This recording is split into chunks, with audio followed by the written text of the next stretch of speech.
आता गणेश पूजा का करायची? खरं सांगू का?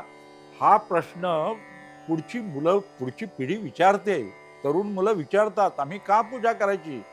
लक्षात घ्या, पालकांना उत्तर देता यायला पाहिजे म्हणून सांगतो, की गणेश पूजा का करायची?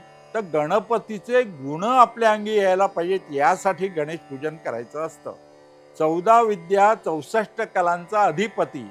आयुष्यात आपण एक विद्या जरी शिकलो ना, आयुष्याचं कल्याण होईल, आनंद होईल. खरं आहे की नाही? तसंच एक कला जरी आयुष्यात आपल्याला शिकता आली, तर एक कलावंत बघा, कलावंतांचं आयुष्य किती एक कलेमुळे किती संपन्न होतं, श्रीमंत होतं. म्हणून मला सांगायचं आहे, नाहीतर दरवर्षी गणपूजन आपण करतो, पण एकही गुण गणेशाचा घेत नाही. तर तसं होता कामा नये. पूजा ही त्या आदर्शाचे गुण आपल्या अंगी यावेत यासाठी करायचे असतात, यासाठी प्रयत्न करायचे असतात. गणेश हा गणनायक, गणांचा नायक आहे.